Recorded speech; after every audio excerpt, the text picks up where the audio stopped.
नमस्कार, बहुत स्वागत है आपका स्काई इंडिया टीवी में और मैं हूं आपके साथ दीक्षा। मध्य प्रदेश में विधानसभा चुनाव है और इस चुनाव में मध्य प्रदेश में मोदी का चेहरा कितना कायम है और ये चेहरा कितना इस चुनाव के लिए प्रभावी होगा। कहा जाता है कि बीजेपी की हर चाल के पीछे अपना सियासी गणित होता है। ऐसे में चर्चा ऐसे लेकर भी हो रही है कि पीएम मोदी की मध्य प्रदेश में ग्वालियर, राजस्थान, चित्तौड़गढ़ और छत्तीसगढ़ जगदलपुर रेडी के पीछे बीजेपी का गणित क्या है। चुनावी साल में पीएम मोदी लगातार मध्य प्रदेश का दौरा कर रहे हैं। पीएम मोदी ने एमपी के सबसे बड़े राजनीतिक केंद्र ग्वालियर चंबल को हजारों करोड़ों रुपए की सौगात दी है। उन्होंने डबल इंजन की सरकार के फायदे बताए तो कांग्रेस पर भी जमकर निशाने साधे। उन्होंने इस दौरान कांग्रेस का राज का जिक्र करते हुए कहा कि उनके शासन में गरीबों के घर के नाम पर केवल लूट होती थी।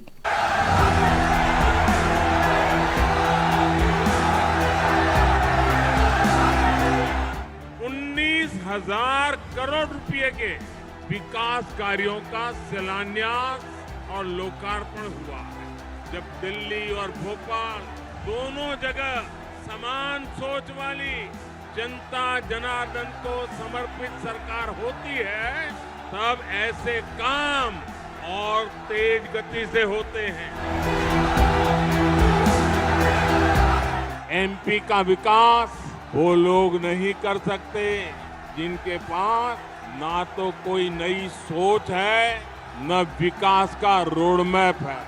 इन लोगों का सिर्फ एक ही काम है, देश की प्रगति से नफरत, भारत की योजनाओं से नफरत। अपनी नफरत में ये देश की उपलब्धियों को भी भूल जाते हैं।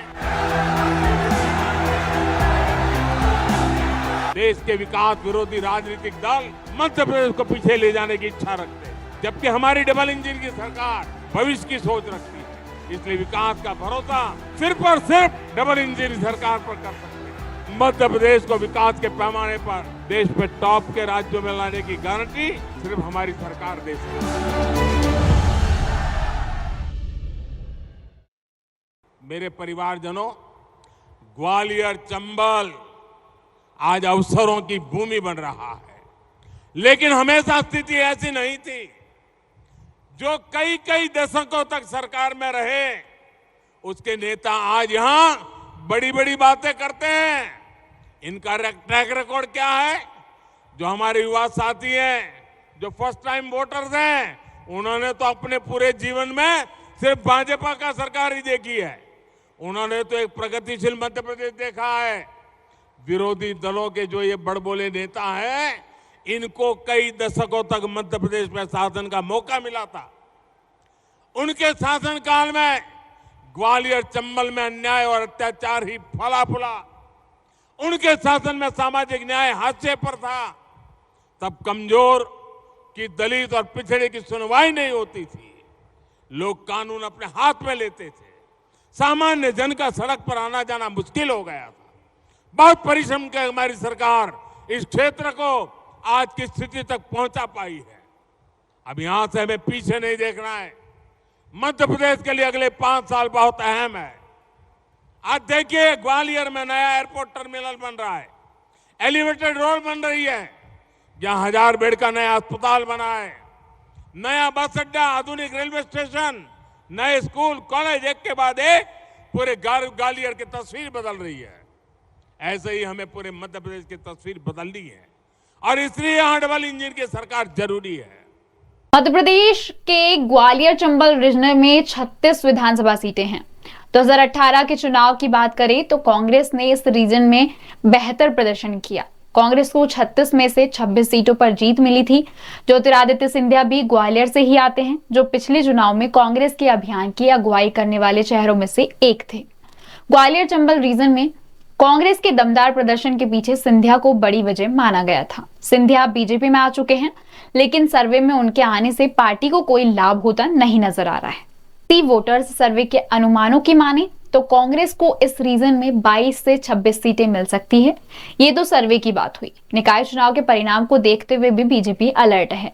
यहाँ केंद्रीय मंत्री ज्योतिरादित्य सिंधिया और नरेंद्र सिंह तोमर के अलावा अमित शाह और खुद पीएम नरेंद्र मोदी नजर बनाए हुए। सिंधिया के बीजेपी में शामिल होने के बाद हुए निकाय चुनाव में ग्वालियर के मेयर के पद पर कांग्रेस के उम्मीदवार को जीत मिली थी।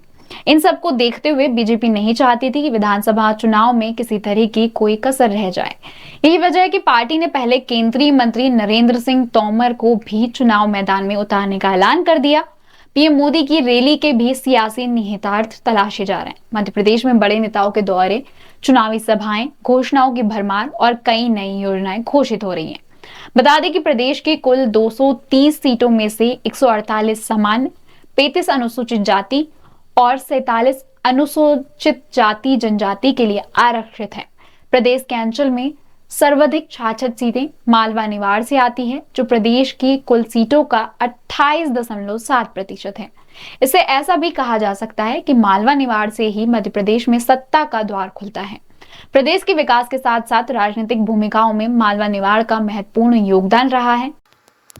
1 नवंबर 1956 को मध्य प्रदेश बना और उसके बाद मालवा निवाड़ से अब तक 6 मुख्यमंत्री प्रदेश में रह रहे हैं। इस क्षेत्र का राजनीतिक प्रभाव संपूर्ण प्रदेश में दिखता है।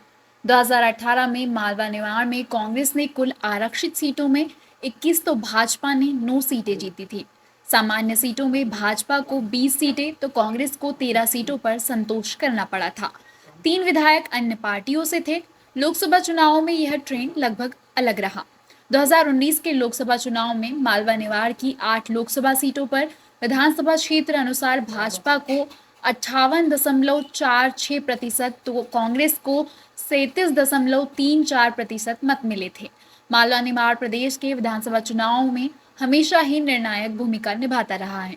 इसी वजह से सभी राजनीतिक दलों का इस पर विशेष फोकस रहेगा। पीएम मोदी के चुनावी राज्यों में मंथन से निकला अमृत बीजेपी के लिए कितना फलदायी होता है, ये देखने वाली बात होगी। बात करें मध्य प्रदेश की तो लेकिन इन दोनों ही राज्यों को लेकर जो सर्वे आए हैं वो बीजेपी को परेशान करने वाले हैं। दरअसल times now Navbharat ITG opinion poll ने आगामी मध्य प्रदेश विधानसभा चुनाव में भाजपा और कांग्रेस के बीच कांटे की टक्कर की बात कही है। अगर नतीजे भी ऐसे ही आते हैं तो ये कई सवाल पैदा करते हैं। आइए आपको ऐसे ही कुछ सवालों उनके जवाब दिलवाते हैं। वहीं दूसरी ओर कांग्रेस खुद को नए सिरे से खड़े करने में लगी हुई है। लंबे समय बाद पार्टी को गांधी परिवार से बाहर का अध्यक्ष मिला है। कांग्रेस के राष्ट्रीय अध्यक्ष मल्लिकार्जुन खड़गे पार्टी को नई जान देने में लगे हैं। मध्य प्रदेश में पिछली बार ज्योतिरादित्य सिंधिया के साथ जिस तरह बड़ी संख्या में विधायक चले गए थे वह काफ़ी झटका देने वाला था। ऐसे में इतनी चुनौतियां होने और बीजेपी के पूरे खेमे के उतरने के बाद भी पार्टी अगर अच्छे नतीजे लेकर आती है तो लोकसभा चुनाव में भी बीजेपी को कड़ी चुनौती दे सकती है। राज्य में सत्ता में होने के बावजूद बीजेपी ने सत्ता विरोधी लहर का मुकाबला करने के लिए पूरे चुनाव में केंद्र में पीएम मोदी को रखा है। बीजेपी की चुनावी रणनीति को इसी बात से समझा जा सकता है कि मोदी पिछले 6 महीने में 7 बार मध्य प्रदेश का दौरा कर चुके हैं। इतना ही नहीं, पीएम मोदी अक्टूबर के पहले हफ्ते में 2 बार मध्य प्रदेश के दौरे पर भी रहेंगे। 5 अक्टूबर को जबलपुर का दौरा करेंगे। अपनी यात्रा के दौरान मोदी विभिन्न परियोजनाओं का शिलान्यास और उद्घाटन करेंगे। राज्य में सामूहिक नेतृत्व में चुनाव लड़ रही बीजेपी ने पीएम मोदी के चेहरे के साथ साथ सुपर 6 फॉर्मूले के तहत राज्य के विभिन्न क्षेत्रों में प्रभावशाली नेताओं की लोकप्रियता और प्रभाव का भी फायदा उठाने की रणनीति बनाई है। बीजेपी की इस सुपर 6 की सूची में 4 केंद्रीय मंत्री नरेंद्र सिंह तोमर, ज्योतिरादित्य सिंधिया, प्रहलाद सिंह पटेल और फग्गन सिंह कुलस्ते, एक राष्ट्रीय महासचिव कैलाश विजयवर्गीय और मुख्यमंत्री शिवराज सिंह चौहान खुद शामिल हैं। इसमें से 4 नेताओं को पार्टी ने विधानसभा चुनाव में उतार दिया है और पार्टी सूत्रों की माने तो आने वाली सूची बाकी 2 नेताओं के नाम भी शामिल हो सकते हैं।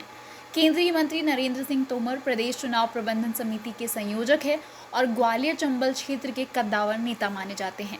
पूर्व में मध्य प्रदेश बीजेपी के अध्यक्ष और शिवराज सरकार में मंत्री भी रह चुके हैं।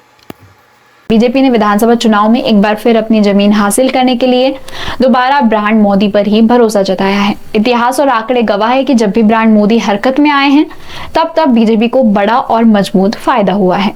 फिर चाहे वो उत्तर प्रदेश के विधानसभा चुनाव हो, गुजरात का रण हो या फिर राज्यों में तूफानी प्रचार, जनता पीएम मोदी के अब तक दोनों कार्यकालों से भी संतुष्ट है। देश में 60% से ज्यादा लोग एक बार फिर पीएम मोदी को ही प्रधानमंत्री के रूप में देखना चाहते हैं। ऐसे में पार्टी ने भी हिंदी पट्टी वाले राज्यों को कब्जे में करने के लिए ब्रांड मोदी का सहारा लिया है। हालांकि अब तक पीएम मोदी की रैलियों और सभाओं को लेकर आधिकारिक आंकड़े सामने नहीं आए हैं, लेकिन जानकारों की माने तो शुरुआत हो चुकी है और इस चुनाव के दौरान पीएम मोदी मैराथन रैलियों के जरिए 3 राज्यों में बीजेपी को मजबूत आधार दे सकते हैं। तो ये था मध्य प्रदेश विधानसभा चुनाव का हमारा चुनावी सर्वे, जो मोदी के चेहरे के जरिए ब्रांड मोदी जो हरकत में आया है उसे लेकर हमने जो सर्वे किया है वो आपके सामने है। इस पर अपनी राय रखिए, कमेंट करके हमें बताइए। देखते रहिए स्काई इंडिया टीवी। नमस्कार।